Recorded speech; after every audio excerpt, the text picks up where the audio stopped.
والصلاة والسلام على من لا نبي بعد.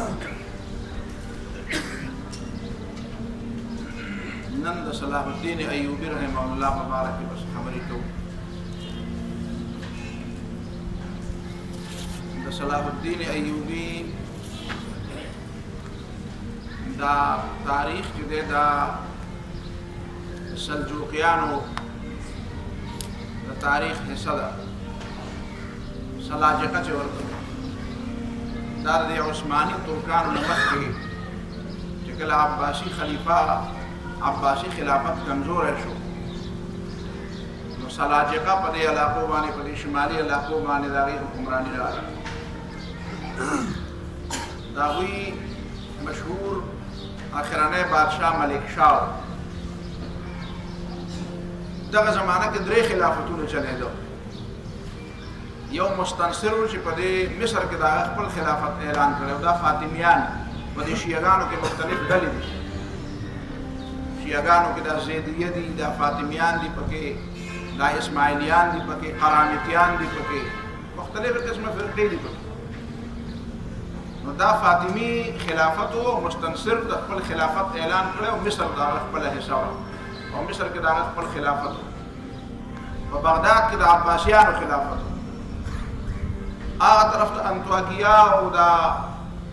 نور علاقې چې کوم شمالي علاقې د ترکستان او دا طرفونه آذربایجان او ارمینیا او دا علاقې په دې طرفونو کې بیا سلجوقیانو حکومت د هغې نه بعد بیا عثماني خلافت کې بدل شو. دا صلاح الدین ایوبي رحمه الله د تره چې و هغه ته به شیر کوه وي. شیر کوه ممکنه د دې فارسي د دې ژبه وه نو دا نمونه هم داسې د فارسي و. شیر کوه د غرونو بادشاه دا د صلاح الدین ایوبي تره و او دا د عماد الدین زنګي چې دا د سلجوقیانو له طرف نه د حلب او د دې شام او د دې علاقو د دمشق د دې حکمران گورنر بیا هغې به ورته سلطان لفظ لقب ورکړو. دا حکمرانان دا خلیفګان چې به کمزوري شو چې کوم یو ځای کې به طاقتور حکمران ولیدو نو هغه به یو خاص لقب ورکړي او نوم به یې ورله ورکړو. هغه په شا ورته به معجزته غټ سړی نو هغه به بیا په دې وي زه به د دې خلیفه برای نام اطاعت به یې کوه او نور خپل اختیار به یې چلو. او داسې خودمختار خلک و داسې ګورنران نه و لکه نن سبا چې څنګه ګورنران یا د مرکزي حکومت نمایندګانې داسې نمایندګي به یې نه کوله. نو دا د صلاح الدین ایوبي رحمه الله دا تر شیر کوه چې و دا د دې سلطان نور الدین زنګي د ده سپهسالار د ده فوجي سپهسالار سلطان صلاح الدین ایوبي رحمه الله دی په 564 هجری کې دی 564 هجری کې نه په 1138 عیسوي کې دی پیدا دی 1138 عیسوي کې دی پیدا دی بیا ابتدا نه د ذهن کې د جهاد جذبه ډېره زیاته وه او څنګه چې یو عام مجاهد ابتدا نه د ګوړسوارۍ او د تیراندازۍ او د دې خبرو مشقونه کوي نو ده به هم دا مشقونه کول او د خپل تره بیا د ځان سره په فوج کې برخې کړو او دی په فوج کې یو افسر و یو عام افسر و فوج کې. بیا چې کله د نور الدین زنګي رحمه الله ولګېدو او ده په مصر باندې کله حمله وکړه او مصر باندې ځکه حمله وکړه پرون تا ته ما د هغې اشاره کړې وه چې د مصر د فاطمي حکومت چې کوم و دا د عیسایانو په لاس کې به لوبېده. دوی به د عیسایانو په لاس کې لوبېده. اوس هم دا د ایران حکومت ساجیبه غونته کې کارونه کوي. مونږ ورسره ډېره زیاته ګزاره کوو ځکه چې هر څه بدلېږي ګاونډیان خو نه بدلېږي زموږ ګاونډیان دي او حقیقت کې دا دی چې پاکستان حکومت او ادارې خو ټولې د هغوی سره ډېر زیاته ګزاره نه کوي خو هغې همیشه دپاره د هغې ګزارې نه ښه فایده نه اخلي الټه فایده د هغې نه اخلي. نو په دې د ابتدا نه داسې عجیبه غوندې مزاج دی د دې چې قابل اعتماد خلک نه دی قابل اعتماد نه دی. نو په ظاهر خو مسلمانان دی ورته کافر نه شو ویلی او خلک په مخه دا تپوسونه بار بار کوي و چې ډېره دا شیعهګان مسلمانان دي که کافر دي. نو زه ورته یم ټولو ته کافر هم نه وایه او ټول مسلمانان هم نه دي. داسې پکې دي چې د هغې عقیده د مسلمانانو بالکل وتې ده او داسې هم دا چې د ټولو عقیده داسې نه ده ځکه همیشه دپاره امت مسلمه چې دی هغوی ته د ګمراه په نظر خو ورته کتلي دي د یو ګمراه فرقې په نظر خو ورته کتلي دي خو د کافر په نظر ورته نه دي کتلي ځکه چې تاسو ته پته ده چې یو ځل نیم نه علاوه همیشه دپاره په حج کې شیعهګان موجود دي داسې به هېڅوک نه چې هغه دا ویلي چې یاره شیعهګانو باندې حج مسلمانانو په دې باندې پابندي لګولې ده. حالانکه غیر مسلمو دپاره خو د حج دروازې بندې دي. هندوان حج ته نشي تللی، سیکان نشي تللی، عیسایان نشي تللی، یهودیان نشي تللی. نو بیا شیعهګان چې حج ته ځي نو دا معنا شوه چې په حیثیت مجموعي ټولو خلکو ورته کافر نه دي ویلي. دا به چې کله بیا په ایران کې انقلاب راغی د هغې هم څه خاص وجوهات وو. بیا سعودي حکومت او ایران دواړه د امریکې په اشاراتو باندې په خوښه یا په ناخوښه، په پویه یا په ناپویه، نو به دوی هغې پورې ونښتل لټریچر او فتوی او هغې په دې پورې ونښتل. او اصل مقصد دا و چې امت مسلمه نه به خلاصېږي هله د یهودیانو دا پلانینګ و د زاینسټو د صهیونان چې څه ته د هغې دا پلانینګ و د مسلمانانو نه هسې نه خلاصېږي. خدای په دې نورو مسلمانانو کې د په چا کې د شیعت دا جراثیم ډېر زیات راوچت کې او دا بړکاو کې چې هغه د سنیانو د ډېر زیات په بد نظر وګوري او د سنیانو کې د شیعت خلاف دا جراثیم ډېر زیات راوچت کې چې دا داسې حد ته ورسېږي چې دا یو بل برداشت نه کړي. او چې یو بل برداشت نه کړي نو بیا به یو بل سره وجنګېږي چې وجنګېږي به دا شیعه او د سني په نوم چې وجنګېږي دا جنګ لپاره کافي دی، موږ به دې نه بېغمه شو. دا یې خو دا منصوبه وه او دې منصوبې باندې دواړه کار کوي. دې منصوبې باندې سعودي هم کار کوي او دې منصوبې باندې ایران هم کار کوي. بهرحال دې باندې زیاته تبصره نه کومه، خو مطلب مې په دې کې دی چې نورالدین زنګي رحمه الله خپل جرنیل شیرکوه ته دا حکم وکړو چې دا مصر واخله. دا مصر ته څو پورې موږ په خپل سلطنت کې شامل کړی نه یې هغه پورې د عیسایانو د سازشونو نه دا مصر نه خلاصېږي. نو هغه مصر په قبضه کې باقاعده دا صلاح الدین ایوبي رحمه الله هم د ځان سره ملګری کړه او ده هلته داسې کمالات ښکاره کړه چې هغه جرنیل شیرکوه چې د ده تره و هغه نورالدین زنګي ته د ده په باره کې دا رپورټ ورکړه چې آینده دپاره دا ډېر د کار سړی دی او دې سړي نه کار واخله. نو نورالدین زنګي رحمه الله ولګېده او دی په مصر کې خپل جانشین مقرر کړ. مصر چې کله ده ته حواله شو نو مصر ډېر بد صورتحال و. فاطمیان هلته خلک داسې ساتلي وو چې بلکل خلک جاهلان ساتلي وو. لکه زمونږ په علاقو کې دا بعض ریاستونه چې دي د هغې نوابان چې به وو هغې به خلکو په علم باندې په مدرسه باندې حتی کې په سپینو جامو باندې به هم پابندي لګولې وې. چې سپینې جامې اغوندې دې معنا ده چې ما ته رانږدېږي بیا ستا هم زړه کې څه شی دی. بعضې دا نوابان داسې وو چې هغې به غټې کوټې نه پرېښودې، په کوټه باندې به بل چت د پاسه نه پرېښودو. وایي دا چت زما دی که نه وایي ته په کوټه د پاسه چت سره جوړی. نو داسې حکمرانان د مصر دا وو. نو څنګه چې نورالدین زنګي رحمه الله مدرسې جوړې کړې وې، شفاخانې جوړې کړې وې، مسافرخانې جوړې کړې وې، نو صلاح الدین ایوبي رحمه الله هم ولګېدو هلته په مصر کې هغه هم دا کارونه شروع کړو. ډېرې بهترینې شفاخانې، ډېرې بهترینې مسافرخانې او بهترینې مدرسې او ادارې جوړې. دې زمانه کې بیا داسې وخت راغی چې صلاح الدین ایوبي رحمه الله دا سلطنت لږ نور هم وسیع شو. د هغې وجه دا وه چې نورالدین زنګي رحمه الله وفات شو. چې هغه وفات شو نو د هغه په بچو کې داسې څوک نه و چې هغه د خپل سلطنتونه برقرار ساتلي وي. هغې په خپل منځ کې جګړې شروع کړې.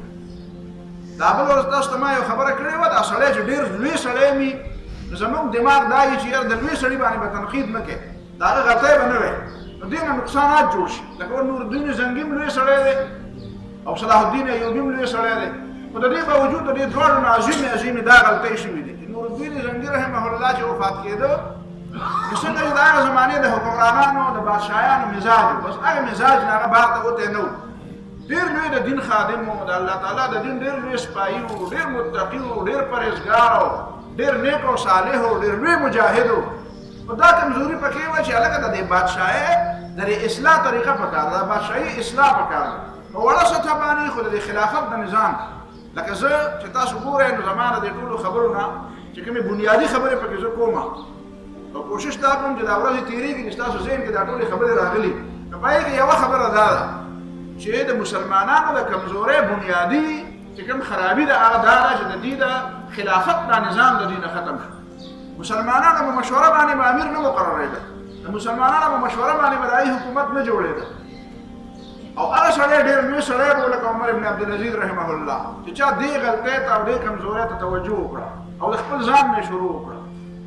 نو دا د وروسته نو خلکو کې بیا به دا ذهن داسې جوړ شو. تاسو ته پته ولګېده چې د امام حسین رحمه الله د شهادت د قربانۍ،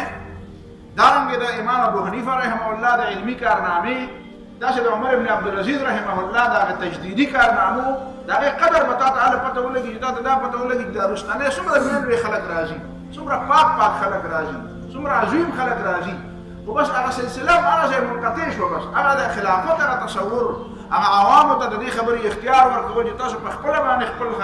خلیفہ ځان له مقرر کړئ، د اختیارات ستاسو دي. پیغمبر خو الله تعالی مقرر کړی، الله تعالی ته حق دی چې پیغمبر مقرر کړي، چا نه تپوس ونه کړي. نو د پیغمبر نه علاوه چې څومره مسلمانانو باندې حکمراني څوک کوي، نو هغه پکار دی د عوامو منتخبي، چې عوامو نه منتخب کړی، دا متسلط بالجبروت چې په زور باندې د چا نه. دې ته په حدیث کې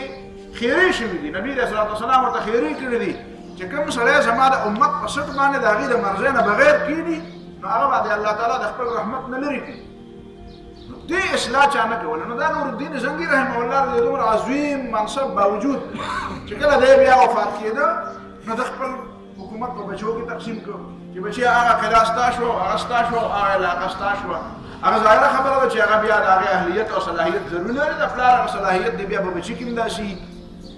هغې بیا په خپل منځ کې د یو بل سره ونښتل. بیا نور خلک وو، نو صلاح الدین ایوبي رحمه الله چې ولګېدو چې په دې پوه شو چې دا لکان خو په خپل منځ کې نښتي دي، ادي خو د پلار د سلطنت تباه او برباد. صلاح الدین ایوبي رحمه الله راغی او د نور الدین زنګي دا څومره زامن چې د دې په ټولو علاقو باندې قبضه ولګوله چې دا خو به زما خلاف او اسلام خلاف به خلک استعماري عیسایان به دبل ورزوالي،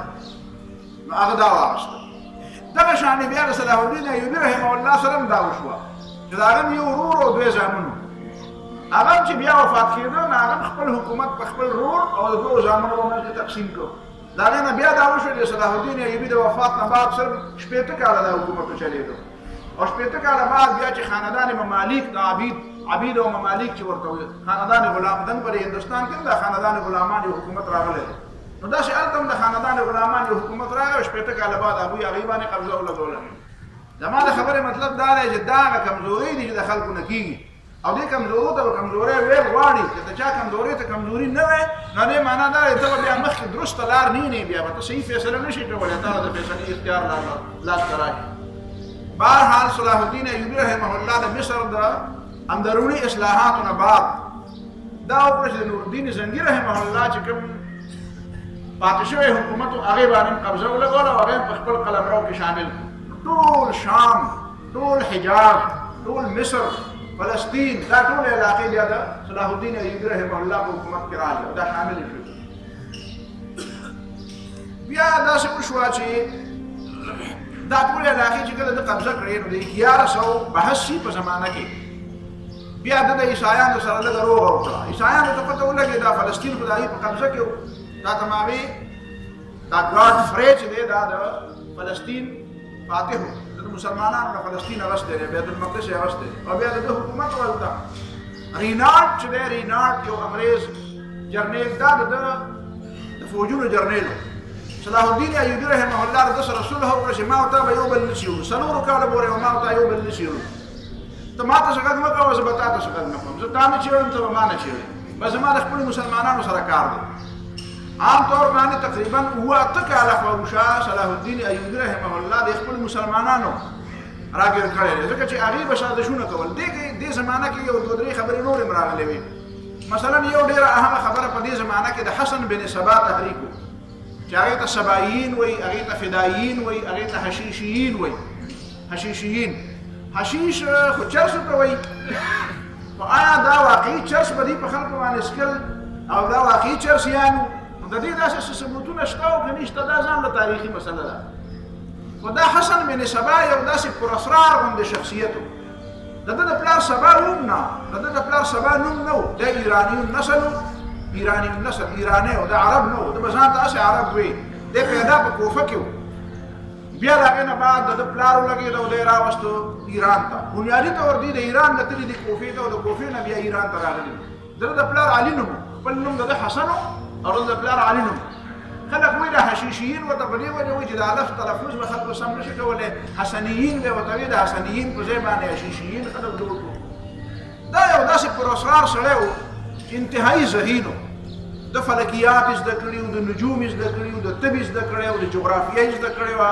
د انجینیرینګ زده کړی وو. د هغه زمانې دا څومره علوم دا ټول علوم دی زده کړي وو، دینیات یې زده کړي وو، په دې علومو کې ډېر زیات مهارت حاصل کړی وو. انتهایی تیز و طرار، انتهایی خطرناک و شاطر انسان و. یو سړی به د ده مرید شو، ده ته به یې ټول ځان حواله کړ، او ته به د هغه په دې نظر ساتي چې په دې کې کوم یو کمال دی، په دې کې کوم یو شی دی، او بل ورځ به ورته په سلامه سترګو وایي دې فلانکي چې دې کور نه دې وځه. هغه به وایي پیر صاحب څنګه؟ بیا درته وایم چې وځېږي ولې باسم دی. هغه به حیران شو دا زما هغه پیر دی چې ما به د خپې چاپې کولې او ما به د ده خدمت کوو او ده به ما ته بچیه وې او په سر مې را له لاسه کولو. دا قلعة الموت چې ورته وایي په دې ایران کې یو علاقه ده قزوین، یو علاقه ده قزوین سره خوا کې دریاب دی، دریای قزوین. دا قزوین پر دریاب پر غاړه باندې یو ډېره لویه علاقه ده چې ډېره زیاته خطرناکه ده، اوچت غرونه دي. دغه غرونو په سر باندې یو سړی لګېدلی او هغه یو قلعه جوړه کړې وه، هغې ته به یې قلعة الموت وایي، د مرګ قلعه. یو قلعة الموت هغه ده چې کومه په یمامه کې ده. د ابوبکر صدیق رضی الله تعالی عنه په زمانه کې مسیلمه کذاب د پیغمبرۍ دعوه کړې وه او ابوبکر صدیق رضی الله تعالی عنه په هغه باندې فوجکشي وکړه او هغه چې په کومه قلعه کې دننه ګیر شو هغې ته هم د موت قلعه وایي، هغې ته هم قلعة الموت وایي. خو هغه ډېره مخکینۍ تېره شوې ده، هغه په یمامه کې وه. ځکه چې په هغې کې مسلمانانو په دغه یو ورځ باندې 40,000 کسان د هغې نه وژلي وو، 40,000 کسان. هغې کې 80,000 کسان په هغه باغ کې، هغې ته به یې حدیقة الموت وایي، د مرګ باغ. دا قلعة الموت دا چې دې سړي کومه جوړه کړې وه، د دې سړي نوم خو دې وخت کې ما یاد نه کړو، خو به هر حال دا د دې سړي د حسن بن سبا ولګېد او ده به ځای په ځای ګرځېده، ځان له مریدان را پیدا کړي مریدان. او هغه مریدان به داسې وو چې د ده په سر باندې به د ده په اشاره باندې به بالکل مرګ کړو، ځان به یې په جبل به یې د ده پروا یې نه ساتله. خلک خو د هټلر د فوجونو په باره کې دا وایي چې د چتونو نه یې ودنګول او پروا یې ونه ساتله. خو دا کار بنیادي طور باندې د اول نه حشیشیانو حسن بن سبا دا کار کړی و. د خپلو فوجیانو ذهن یې داسې جوړ کړی و چې او دی قرامیتي و، قرامیتي اسماعیلي قرامیتي شیعګانو کې دا نظاري فرقه وه. ده په دې قرامیتیانو اسماعیلیانو کې یو فرقه بله نظاري ده، د نظاري فرقه وه ده او دی و شیعه. دا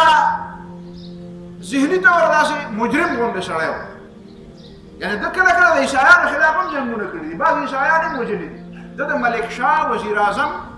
نظام الملک طوسی د ملک شاه وزیر اعظم و. هغه ته د ده په خبره باندې ورانی راغی او هغه ته بیا وایي زه به تا سره زما کار دی او هغه پسې سړی ولېږدو، هغه یې مړ کړو. دا وزیر اعظم د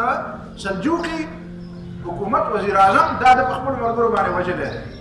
عیسایانو کې بعض عیسایان هم وژلي دي، یعنې داسې نه ده چې یوازې د مسلمانانو دشمن و، خو داسې ذهني طور باندې داسې قاتل او داسې فسادي غوندې ذهنیت و. بعضې حالاتو کې بیا صلاح الدین ایوبي رحمه الله خلاف ډېر لوی کارونه کړي. دا خبره مې دې دپاره اوږده کړه. صلاح الدین ایوبي رحمه الله باندې د 3 حملې کړي دي باقاعده، او هغه 3 حملو کې صلاح الدین ایوبي په یوه حمله کې لږ زخمي شوی دی، خو نور بد شوی دی. او د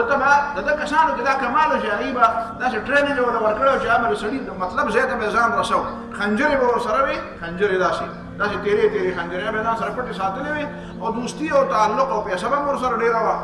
ځان به یو ځای ته رسوه چې کوم ځای ته به ورسېدو بیا په ځان به نه و، داسې نه چې ګنې ځان دا اصل کې هغه خودکش دا و. حقیقت کې هغه د خودکشۍ هغه بنیاد دغې حشیشیینو د حسن بن سبا د فوج دې خلکو دا بنیاد ایښودی.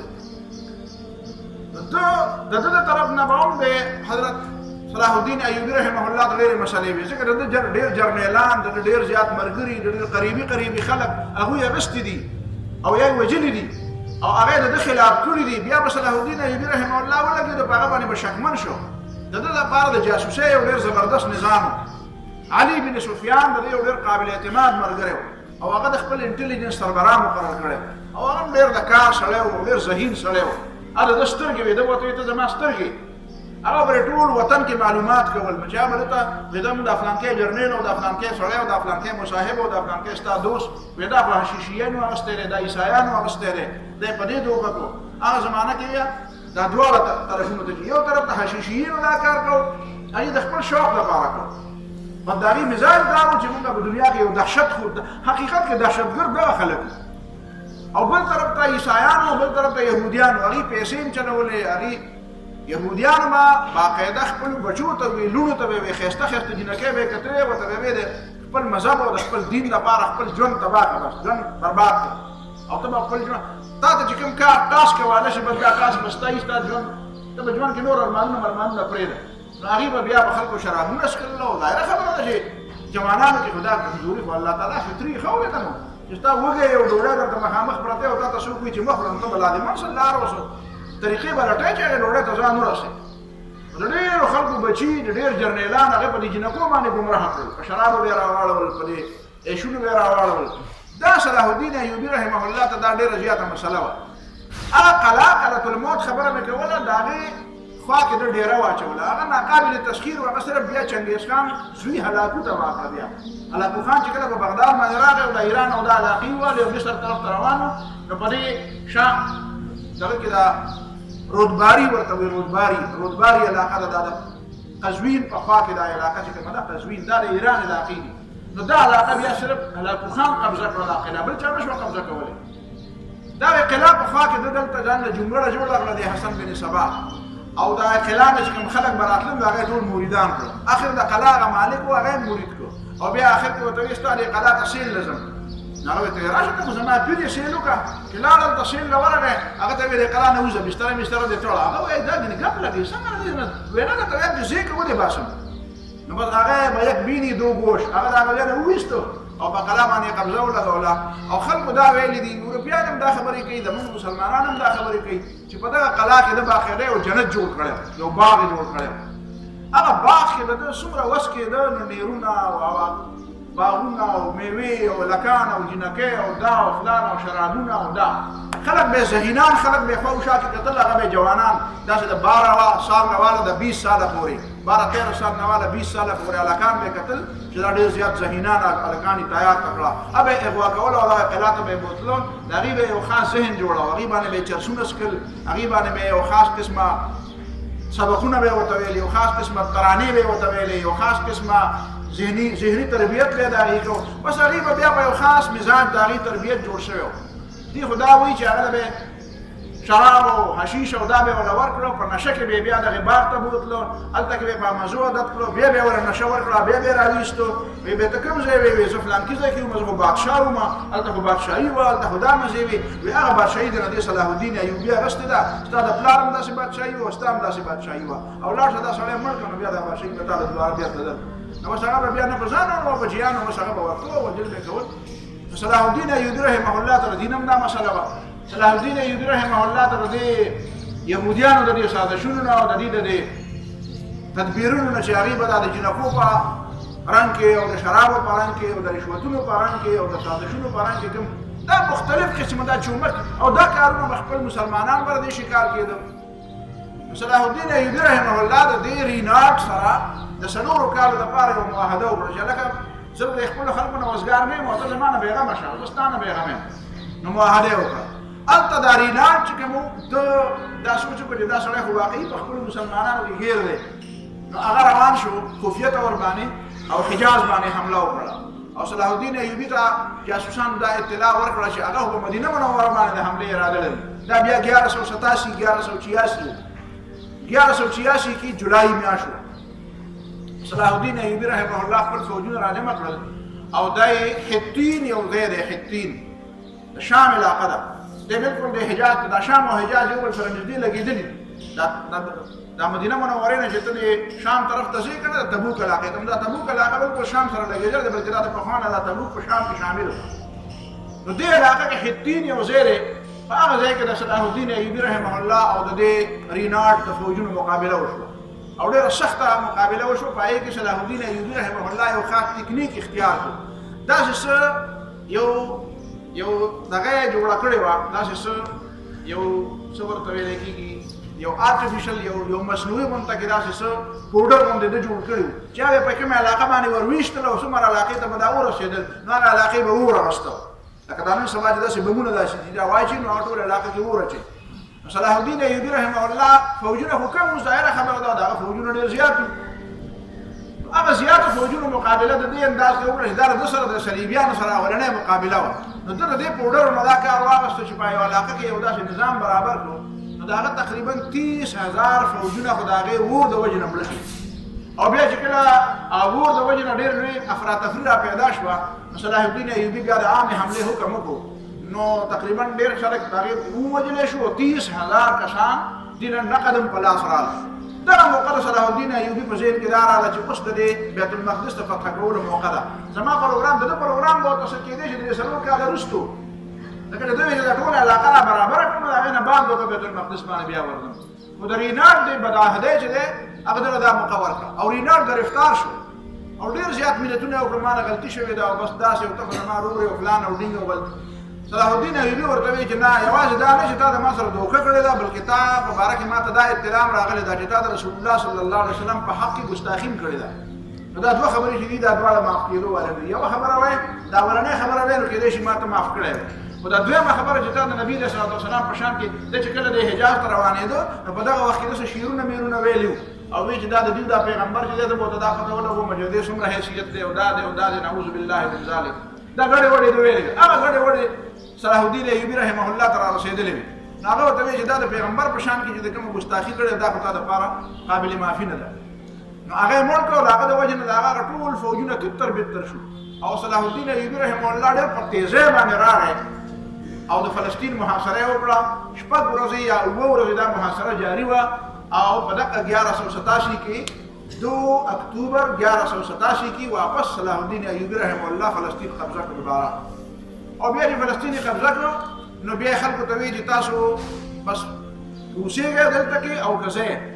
نو 20 دینار د سړي په سر 10 دینار د یوې ښځې په سر او 5 دینار د یو ماشوم په سر دا به خزانه کې جمع کوئ او ځای دې چېرته ځئ هلته ځئ بهرحال هغې بیا ډېر ملتونه شروع کړو بیا ورته هغه پیسې کمې کړې د 10 په ځای ورته سړي ته د 20 په ځای ورته 10 کړې او ښځې ته 5 کړې او ماشومانو ته 1 او بیا به چې خیر د چا سره نه یو څوک غریب وي نو هغه له به زه د خزانې نه په خپله خزانه کې به زه واچوم هغه د هغه پیسې هغه فدیه به په حکومت باندې شي خو دا علاقه پرېږدم نه اوس داسې واپس بیا دا کله د فلسطین د قبضې او د حطین د علاقې د فتح خبر چې یورپ ته ورسېدو نو د هغه ځای نه فلپ او د هغه ځای نه ریچارډ چې ورته وایي ریچارډ شیرډل چې ورته وایي د برطانیې حکمران دا ټول د جرمني حکمرانان د فرانس حکمرانان د اټلي او د سیسلي او د هغه برطانیې پورې دا ټول یو 6 لاک فوج راوستو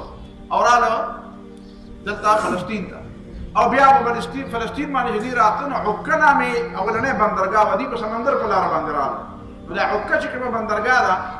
صلاح الدین ایوبي رحمه الله ته پته ولګېده دوی د دې بندرګاه باندې راځي او دغه بندرګاه چې تر خوا کې چې کوم علاقه ده د عکه ښار چې دی دا به قبضه کوي صلاح الدین ایوبي رحمه الله ډېر زیات انتظامات وکړو خو چونکې هېڅ چا د ده ملګرتیا ونه کړه ده چې فلسطین اخیسته دله نه سلجوقیانو څوک راولېږل نه وله د بغداد نه څوک راغله نه وله د بل ځای نه چېرته مدد راغی هېڅ ځای نه وله مدد رانغی یوازې په یوازې جنګېدل دلته خو ډېر زیات کوشش وکړو چې دا عکه د دوی نه بچ کړي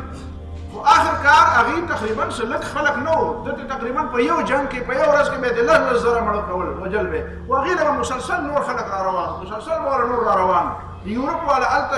زبردسته یورپ والا په دغه زمانه کې د عیسی علیه السلام د واپس راتلو یو شوشه پرېښوده وی دا فلسطین دا جنګ نه دی وی عین د دې جنګ په دوران کې به عیسی علیه السلام راکوزېږي دا د عیسی علیه السلام د راتلو دا خبره د دې د ټولو خلکو عقیده نه وه د دې خو عقیده دا وه چې هغه وفات شوی دی او صلیب یې غاړې ته اچولی و خو دغه وخت کې د سیاسي طور باندې او د جنګي چال په طور باندې دا عقیده مشهوره کړه او په یورپ کې چې به د چا کې څومره سکت وکړه نه نو ورته به وایي چې هلکه نور څنګه عیسی علیه السلام به ویني او فلسطین او دا به زبردستې خبرې دي نو راځه سر ورکوه خو ځان رسوه نو هغې له به داسې دنیا را روانه وه آخر کار دا د عکې ده محاصره چې کومه ده د هغې ډېره زیاتې جاري وساتله او هغې ته نه رسد نه ورته امنیشن چې څه ورته وایي چې ته اسلحه مسلحه او بارود یو شی بل شی په هغه زمانه کې هېڅ شی ورته د هغه زمانې مطابق یادوم که نه وسله مسله یا خوراک هېڅ شی ورته نه ته آخر کار خلکو ته د صلاح الدین ایوبي سوال جواب ولېږو چې موږ ستاسو هېڅ مدد نه شو کولی تاسو څنګه فیصله وکړه هغسې فیصله وکړو نو هغې فیصله دا وکړله چې بس موږ درته هتیار اچوو موږ اسلحه درته اچوو سرنډر کېږو درته او دا ظالمان چې پرې ورغلل نو دا معاهدې هېڅ پروا ونه ساتله او د نارینهو نه واړه د زنانو پورې او د بوډاګانو نه واړه تر د ماشومانو پورې ټولې قتل ملک یې واخېسته او عکه یې قبضه کړه او بیا فلسطین طرف ته راغله خو صلاح الدین ایوبي رحمه الله د هغه فوجونو د فلسطین داسې دفاع وکړه چې دوی په دې باندې مطمئن شو چې نه د دې خو بل څه علاج نه کېږي چې بل علاج نه کېږي نو بیا ریچارډ د دې فوجونو سربراه د برطانیې والا د هغه په قیادت کې بیا د دې سره معاهده وکړه او هغه معاهده دا وکړه چې فلسطین دا ستاسو په قبضه کې وي دا ستاسو دې کې اختیارات مو تسلیموو البته زموږ عیسایان چې دلته سیل له راځي، چکر له راځي، یا زیارتونو له راځي، یا دلته عبادتونو له راځي، نو دا به پرېږدی. هغه وایي چې صحیح ده، دا به پرېږدو. بیا چې کومې علاقې زموږ په قبضه کې دي دا به زموږ په قبضه کې، چې کومې علاقې ستاسو په قبضه کې دا به ستاسو په قبضه کې. نو دا عکا او نورې علاقې چې کوم دي هغه باندې د هغې قبضه برقرار ومنله او ده په دې هغې د ده چې کوم مقبوضات دي د هغې مقبوضاتو فیصله یې وکړه چې دا به ستاسو مقبوضات دي. دې سره چې کوم د دې په نسبت باندې چې کوم په فلسطین کې کومه صلیب پروت و چې د دې دا عقیده وه چې په هغې باندې عیسی علیه السلام پانسي شوی دی، هلته یو مقدس صلیب په نوم باندې یو شی پروت. صلاح الدین ایوبي ورته وایي چې دا خو درنه نه درکوم، دا خو دلته موږ سره پروت دي. نو هغې ته نه قبضه کړه هلته په فلسطین کې. د هغې نه د بیا خبر نه شو، مانوس طور پسې بیا ونه کتل چې هغه صلیب متعلق مې معلومات کړي وې چې بیا د کومه وخته پورې په فلسطین کې پروت و یا هغه څه شو بیا یا اوس هغه کوم ځای کې دی، دا ما ته علم رانغی. والله اعلم. مطالعه بیا درسته وکړه نو پته به ولګي.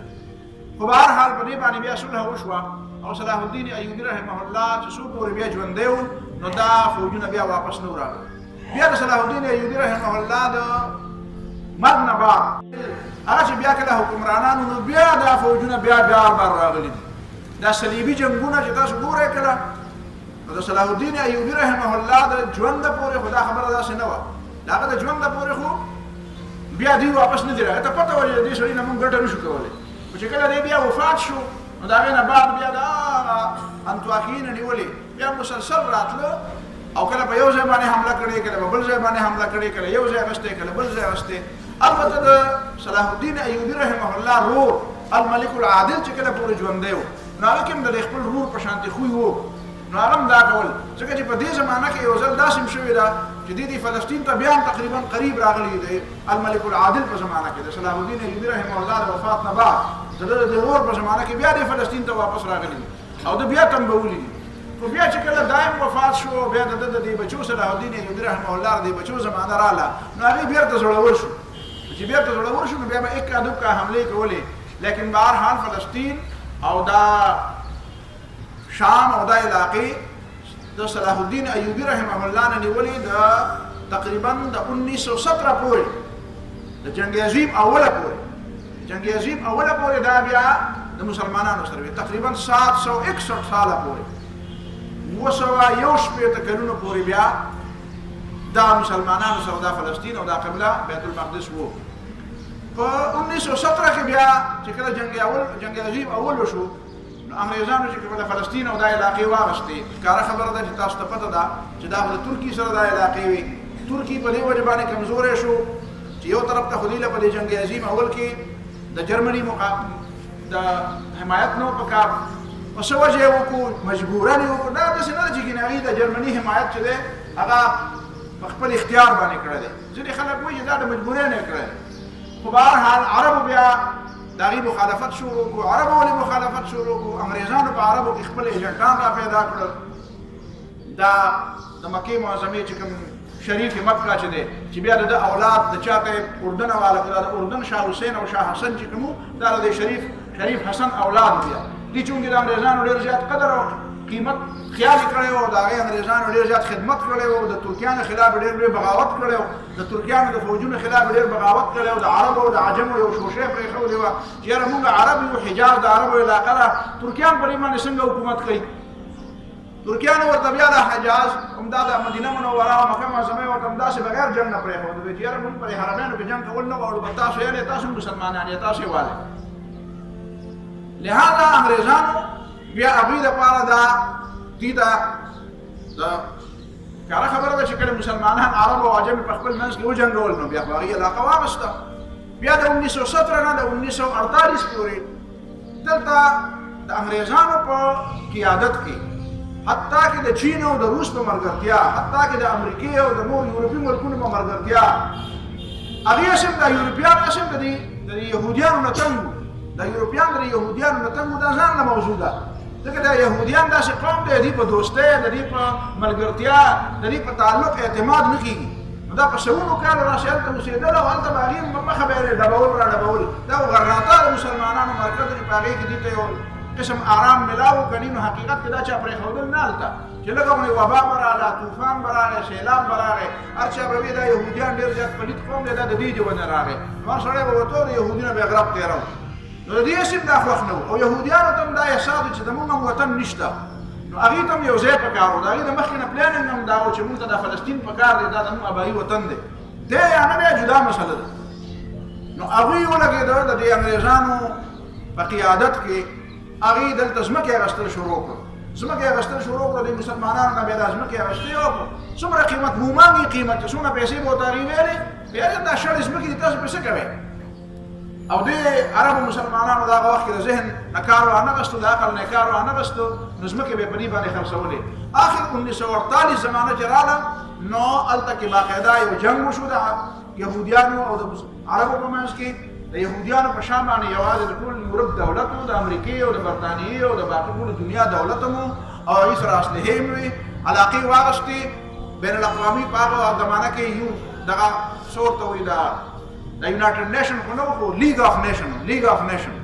د یونایټډ نیشن نه مخکې بله اقوام متحده یو بل لیګ آف نیشن چې د هغې په نتیجه کې بیا جنګ وشو د لیګ آف نیشن نه د برطانیې نه بیا قوت منتقل شو امریکې ته او بیا د هغې نه بعد یونایټډ نیشن جوړ شو دا لیګ آف نیشن بیا فیصله وکړه چې هلکه دا فلسطین به ستاسو او د دې عربو په منځ کې نیم یې بیا نه کړو 70% نه زیاته حصې یهودیانو له ورکړه او 30% حصې عربو له ورکړه بیا د هغې نه بعد هغې د یهودیانو د ریاست اعلان وکړو د ریاست د اعلان نه بعد هغې بیا د مسلمانانو پر ځمکو باندې ورو قبضه شروع کړه بیا په 1928 کې ګورې دا تاسو ته پته ده په 1928 کې د دې نه مخکې یو قرارداد په ټوله دنیا کې د لیګ آف نیشن یو قرارداد دی هغه قرارداد اوس هم قابل عمل دی دا د دې فلسطین پر مسله او د کشمیر په مسله باندې خلک ځان پوره نه پوهېږي د دې مسله دا ده بنیادی مسله دا ده چې دا فلسطین ولې د مسلمان دا قبله اول چې دی دا فلسطین دا ولې د مسلمانانو دی او دا مقبوضه دی دې باندې د اسرائیلو قبضه برقرار ساتل دا د بین الاقوامي قانون خلاف ورزي ده تاسو ګورئ که نه مخکې ورځو کې چې امریکې وغوښتل او په هغې باندې ووټینګ وشو نو هندوستان برطانیې چین روس د ټولو ملکونو د امریکې خلاف قرارداد پاس کړو تاسو ته پته ده چې دا فلسطین چې دی 1967 کې چې کوم جنګ بیا شوی دی فلسطین خو په 1967 کې بیا د عربو او د اسرائیلو جنګ چې کله وشو نو د هغې کې بیا د یهودیانو د مسلمانانو نه واغسته دا د اردن سره د اردن سره اردن له ورکړی خو نه تاسو ته معلوم چې اردن والاو د ترکیانو خلاف بغاوت وکړو د هغې په پاداش کې ورته هغې وي چې دا د په فلسطین باندې ستاسو قبضه مونږ برقرار سات دی زموږ سره خو دا ستاسو اردن په حواله کې اردن نه بیا اردن او مصر او سعودي او دې ټولو شریکه باندې د اسرائیلو خلاف په 87 کې کوم جنګ و هغه جنګ خو دې وویلو د هغې نه د علاقې دې واغستې صرف د اردن والا ته دا مغربي کناره او دا علاقې دا ګولان چې کوم دی ګولان پهاړي علاقه چې کومه ده نو دا علاقه به صرف دی پاتې کړه اردن والا او دا باقي فلسطین دا بیت المقدس ته نه واغست 1928 د لیګ آف نیشن د قرارداد مطابق کوم فوجونو چې د کوم دشمن نه علاقه په زبردستۍ او په فوجي قوت واغسته په دې باندې به د قبضه تسلیمیږي نه یعنې کوم ملک چې بل ملک د فوج په ذریعه باندې د هغه نه څه علاقې واغستې نو د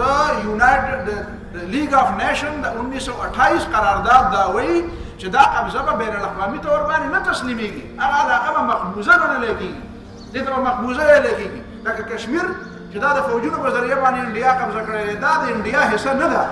ولې نه ده ځکه بین الاقوامي قانون دا دی چې په زور باندې چا به ملکونو په فوج په ذریعه باندې کومه علاقه قبضه کړه دا به د هغه نه وي فلسطین د یهودیانو نه دی بیت المقدس د یهودیانو قبضه نه ده دا د اردن حصه ده ولې نه ده ځکه چې دا یهودیانو په زور باندې نیولې چې په زور نیولې ده اقوام متحده قانون دا وایي چې دا نه دی د دې وجې نه خو تا ته معلومې چې کله ټرمپ د دې خبرې اعلان وکړو چې زه سفارتخانه هلته منتقله کوم نو هېچ چا سوا د 12 ملکونو نه علاوه هېچ چا د هغه حمایت ونه کړو څوک د هغه حمایت کولی نه شي د دې وجې نه تاسو ته به پته وي چې اوس یهودیان په دې باندې سوچ کوي چې څنګه چې د جنګ عظیم اول نه مخکې د قوت مرکز برطانیه وه او په بین الاقوامي طور باندې چې کوم تنظیم و هغه لیګ آف نیشن چې کله لیګ آف نیشن ناکام شو ځکه چې جنګ عظیم وشو بیا جنګ عظیم دویم وشو د دویم جنګ عظیم نه مخکې د جنګ عظیم اول نه بعد د دې خبرې فیصله وشو چې هلکه دا لیګ آف نیشن ناکام تحریک دی ځکه دوی دا جنګ منع نه کړی شو چې منع نه کړی شو نو دا لیګ آف نیشن دا تنظیم رانول غواړي نو چې تنظیم د لیګ اف نیشن رانېده نو د لیګ اف نیشن مرکز خو لندن و نو چې بیا نوی متحده اقوام متحده جوړ شو یونایټډ نیشن جوړ شو نو د قوت مرکز د لندن نه امریکې ته منتقل شو. اوس د یهودیانو دا فکر دی چې څنګه چې لیګ اف نیشن ناکام شو او قوت مرکز د برطانیې نه امریکې ته منتقل شو نو داسې پکار ده چې موږ اوس دا شوشه پرېږدو. تاسو ته اوس ګورئ اوس څنګه چې موږ وایو چې د اقوام متحده یو ناکام تنظیم دی ځکه چې کشمیر یې ونه ساته، کشمیر یې آزاد نه کړی شو. دا ناکام تنظیم دی ځکه د فلسطین مسله حل نه کړه شو. دا ناکام تنظیم دی ځکه د سودان مسله حل نه کړه. دا ناکام تنظیم دی ځکه چې د مقدونیې او د بلقان مسله حل نه کړه. دا ناکام تنظیم دی ځکه چې د کشمیر مسله او د ډارفور د انډونیشیا مسله دا مسله حل نه کړه. یهودیان هم وایي دا ناکام تنظیم دی، وایي دا ناکام تنظیم. هغې د ناکامۍ بله وجه وایي، هغه وایي ناکامي دا وایي چې دا یونایټډ نیشن او د لیګ اف نیشن دا قرارداد زموږ په لار کې رکاوټ دی چې موږ فلسطین باندې قبضه لګوو نو دا قبضه زموږ قانوني نه ده. نو دا به هله غیر قانوني کېږي چې یو نوی لیګ اف نیشن جوړ شي، یو نوی اقوام متحده جوړ شي. د هغې په نتیجه کې به یو طرف ته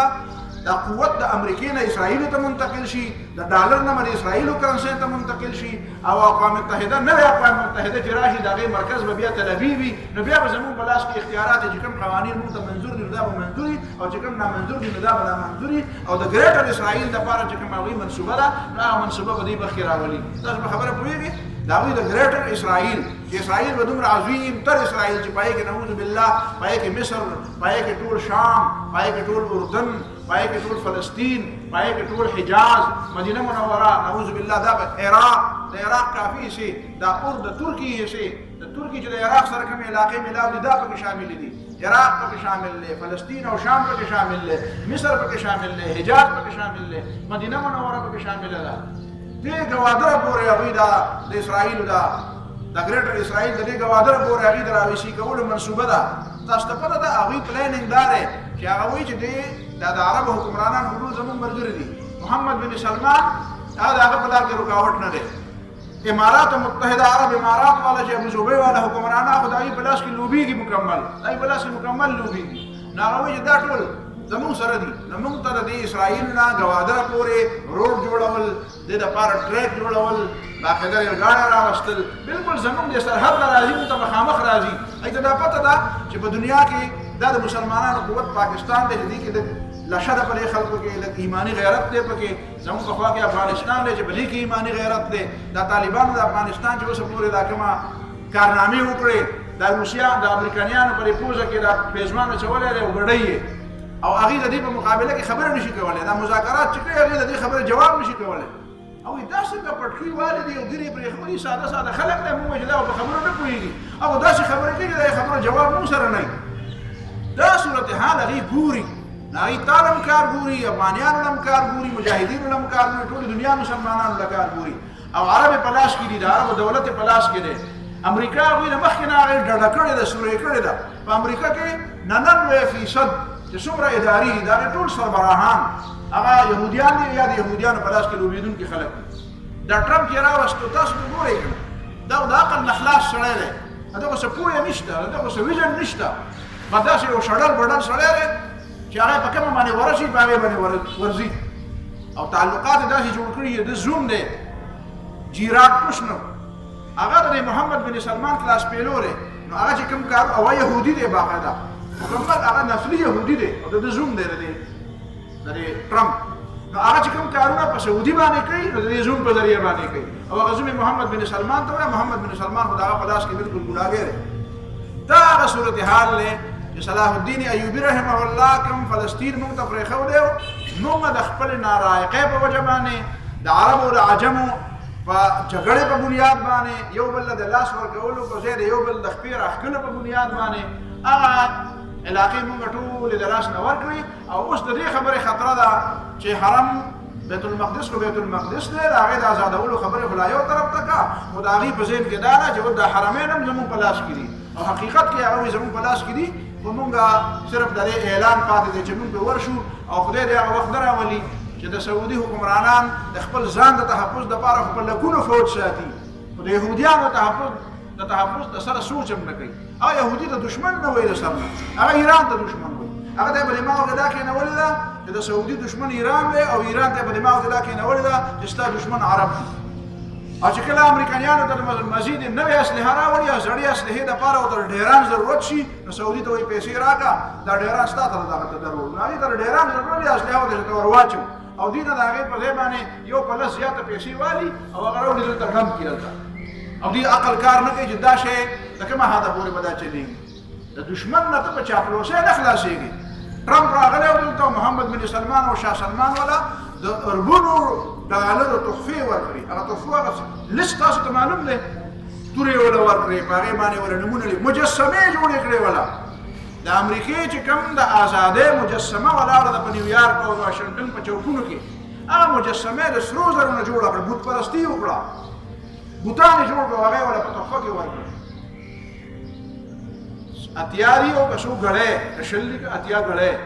د دنیا قیمتي ګړی خدای خبر چې هغه په 8 लाख ډالر باندې یو ګړی ده او که په 80 लाख ډالر ده فکر اوس ما نه هېرېږي غالبا په 80 लाख ډالر باندې یو ګړی دا 20 ګړی وله جوړې کړې دی وله تحفه کې ورکړې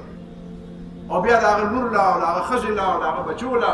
نو دا د دې دپاره دی وایي چې د هغه ته چاپلوسي کومه او هغه ته دا تحفې محفې ورکوم نو زما اقتدار به بچي صرف د خپل اقتدار د بچه هغې ته د بیماري معلومه ده هغې ته دا پته وه چې تاسو هم د ترکیانو خلاف وجنګولې نو فلسطین هم درنه واغسته و د خپلو مسلمانانو خلاف تاسو جنګو او دا حرم به درنه اخلي د هغې پلیننګ دا دی مسلمانانو څه پلیننګ دی دا پکار دی چې ته هم سوچ وکړې او زه هم سوچ وکړم اقول قولي هذا واستغفر الله لي